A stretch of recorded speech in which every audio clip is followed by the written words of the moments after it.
What's going on, guys? Sorry I'm coming to you a little bit late. I had to stop and get gas, which sets everything back about 15 to 20 minutes because it's kind of off the beaten path. But anyway, got a fitness related question / answer for you today. So these questions come from Jake Betcher. He asked me over the weekend, as well as Autumn Jensen. They were both wondering about different types of diets. So Jake's brother does intermittent fasting, and so his brother says, he claims that it's better than just a calorie deficit. So we'll talk a little bit about that. And Autumn was wondering about the different diets between paleo and keto, and she says that all that fat and meat can't be healthy for you. So she wanted some clarification. I'm trying to talk louder because in the previous videos, I know that my car tends to be loud as I'm going about 80 right now. So I'll try to talk loud so that you can hear it a little bit more. So let's talk about those two big main hitters, which is the keto diet or ketosis and intermittent fasting, because they are somewhat related. And we'll kind of talk about the benefits of both and how it can affect you and some thoughts on it. So I want to start this and preface it with, you definitely want to find something that you can do, long term, that's maintainable, that you can actually do. Because a lot of people will get, oh, we're going to do ketosis, and so they'll do it for a couple of days, find out it's too hard or they don't like it, and then they'll switch to the paleo diet, try that doesn't work. Immediately they go to intermittent fasting and they diet hop. And that's the number one way to get burnt out, to get discouraged, and end up going back to your regular diet, or sometimes even worse, doing the rebound, and you end up eating way more than you would if you were to just, eat normal. So let's talk about ketosis to start. So the keto diet is, so the conventional diet, what most people do, or what the general population and people say is good, is about 50 to 60% carbs, 20 to 25% fats, and 20 to 25% proteins. Yeah, sometimes they have proteins even lower, which I think is ridiculous. So in the keto diet, everything is totally different. So fats is up to 70 to 75% should come from fats. Then you have 20 to 25% comes from proteins, and then about 5% of your calories comes from carbs or sugars. And you try to keep it under 30 to 25 grams of carbs. And those of you who have ever read a food label know how crazy that is to be able to maintain it. Some people can do ketosis for long periods of time, and they find out what they like to eat, and they continue with it, and they can kill it, and I think that's awesome. I personally have done ketosis, the keto diet, and I lasted, I want to say maybe 3 weeks or so, and then I had to give it up because I couldn't do it. Just plain and simple. I did see some really good results. I dropped, I think it was like 7 or 8 pounds during those 3 weeks, so it's definitely useful and can be good for you. But a lot of that was stored glycogen. You lose that pretty quick, as well as water weight. You drop pretty fast as well. So we'll talk about what happens in the body that makes it as effective. So one huge thing is that you are very, very limited on the amount of food that you can consume, because there are essentially 3 macronutrients, right? Proteins, fats, and carbs. If you cut out, you're pretty much cutting out all the carbs that you can eat, then you're just left with proteins and fats. And even though fats are 9 calories per gram versus protein and carbs, which is 4 calories per gram, when you cut out a whole macronutrient, you're getting rid of a ton of foods that you usually eat that you can't anymore. So thereby, you're getting a reduction in overall calorie intake right off the bat. Generally, unless you go crazy on the cheese and things like that, which isn't healthy. So right there, you're cutting out one macronutrient. It's going to lower the amount of calories that you're consuming throughout the day. And obviously, I'm a huge proponent of calories in versus calories out will get you to your goals as long as you're consistent with it. I stand by that 1000%. So first thing, it's cutting out a lot of calories. Second thing is that your body automatically, its first carb or first source of energy is sugars or glucose. If it doesn't have access to that, it will it will go into the liver and get glycogen. If you no longer have access to that, then it starts to break down proteins and fats in the liver to produce glycogen. And once you're to that point where you're starved totally of glycogen, your body will actually take fatty acids and break them down into acetyl-CoA, which is just broken down fats. Anyway, your body then has to break that down even further into ketone bodies, and that's where the name comes from, is ketosis or ketone bodies. Then your body takes that and builds it back up into acetyl-CoA. It's this big long process that takes place. But long story short, your body changes the way that it produces energy. Instead of primarily going off of carbohydrates, it switches, and as long as you're in ketosis, it primarily goes off of fats, which is very beneficial because you have a lot more stored fat in the body than you do stored sugar in the muscles and in your liver. So when you start ketosis, the first couple days you'll drop pounds pretty quick because of water weight and stored glycogen in your muscles and in your liver. Once that's all gone, you'll start to level off, and that's when you're truly in ketosis. But that's when sometimes the keto flu can come in. That's just like your body is used to running off of carbs and sugars, and so you go through a little bit of withdrawals, and it takes a while to get through it. There are some drinks that you can take that helps you with that. So, do I think that everybody should be on ketosis? No. It's really, really difficult to maintain long term. It can be super beneficial in the short term, but a huge thing about it is that you're cutting calories, which, calories in, calories out is king. The other thing is without carbs, your sugar,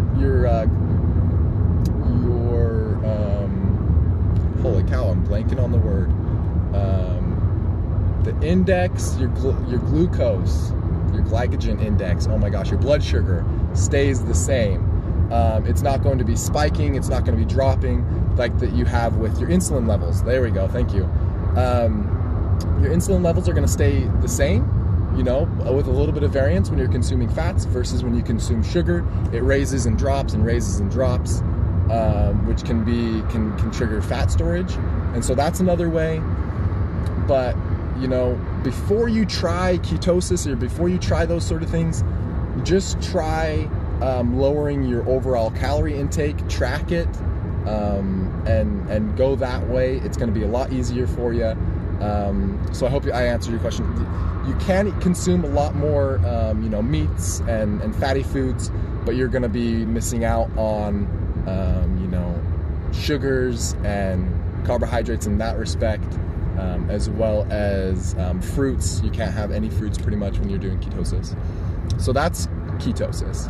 The other side of thing, intermittent fasting, and this is kind of what I'm doing, a version of intermittent fasting, which essentially takes a portion of the day and you don't eat during that time. So instead of, you wake up at 6 and you eat at 7 or 8, and then, you go throughout your day and then you eat at noon, and then you eat again at 4, and then you have a kind of a snack, or you eat at 7 and then you have a snack at night. So you're kind of eating throughout the day.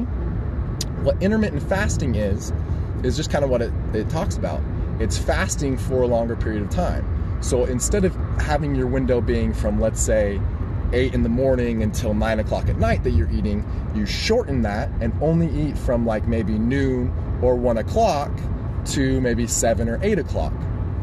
And this, a huge proponent of this, or a huge thing of this, is just your window is smaller, so you can eat larger meals and still be in a calorie deficit because you're not eating, you're cutting out an entire meal. So what I do is I wake up at 5, I drink my pre-workout that doesn't have any calories, I go to the gym, I go to work, and I usually don't eat until about 1. Then I'll have a big lunch, and then I don't eat again until I get home around 7, and I'll have a decent sized dinner, maybe have like a small snack before I go to bed at 9, or 8 or 9 is kind of when I'm done eating. And so I'm only eating from 1 until 8 or 9 o'clock at night. So I'm able to eat larger meals and feel more satisfied and full because I'm not eating early in the day. Something that I found that's beneficial with intermittent fasting is the fact that it keeps my body temperature a little bit lower because my metabolism's not revving to burn off all the food that I ate, or to digest all the food that I ate in the morning. And I naturally sweat pretty bad, and so that's really nice for me. On top of that, and as well as with ketosis, you have a little bit better cognitive ability when you are either fasting or doing ketosis, because the ketone bodies are a little bit better for the brain. Your brain would rather run off those if glucose isn't available. And with intermittent fasting, or any type of fasting, or at night, you are generally consuming or utilizing fats a little bit more. So when you do intermittent fasting, during that fasting period, you're in a state of ketosis. Hold on, my throat's killing me. I'm trying to talk louder. While you're in that state of fasting, you're in a state of ketosis during intermittent fasting, and obviously while you're in ketosis, which is essentially you're just starving your body of glucose so that you utilize fats a little bit more. But here's the overall kicker that I want to stress. And that is that people have all of these tips and these tricks, and they want to be told, hey, take this pill, or hey, take this supplement, or do this diet, or do this workout, and you'll see results like that, or you'll see faster results, or, everybody wants a quick fix, but that's not how it works. Anybody that claims that they can, fix your body or help you lose weight, and it's only going to take 6 weeks, is lying to you and just wants your money. It is a long-term, consistent thing that takes dedication, consistency, tracking, mental focus, trial and error. These little tips like ketosis, or the paleo diet, or intermittent fasting, or supplementation, whether it be pre or post workouts or anything like that, those are just the little cherry on top, the little very, very point of the pyramid that's going to get you to where you want to be. The base, the number one thing that will affect the way that you the results that you see, is eating for your goals, whether that's a calorie deficit or a calorie surplus. That's the number one thing. The second thing that's going to get you there is your workouts. If you're strength training, if you're doing cardio, that's the second thing. Then you have, supplementation. Then you have the keto diet. So, and I will reiterate this on every video, anytime anybody talks to me, this is the first thing that you should try. If you're trying to lose weight, track the amount of calories that you're consuming every single day. Measure everything that you eat, everything that you drink. Write it down. Figure out how many calories you need and eat for that. Second thing, strength training.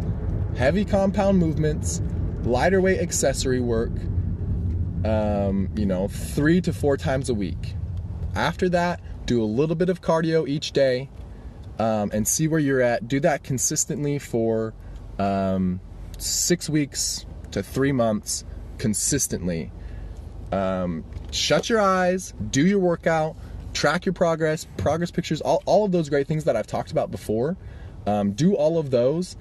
And then if in 3 months you're not seeing the results that you're doing, but you have to be very honest with yourself, if you've actually given it the solid effort of 3 months of consistency, If after that amount of time, you're not seeing the results that you want, then you can kind of go back to the drawing board and try some of these, you know, not as proven methods to achieve the goals that you're shooting for. So that's what my thoughts on it. You know, intermittent fasting is great. You know, ketosis is great. The paleo diet is great. All of these things are awesome if you can maintain it, if you can be consistent with it, and if you're in a calorie deficit if you're trying to lose weight, and a calorie surplus if you're trying to gain weight. You could eat nothing but carbs and be in a calorie deficit and lose weight. Same thing, you could eat nothing but carbs and be in a calorie surplus and gain weight. Same thing with fat.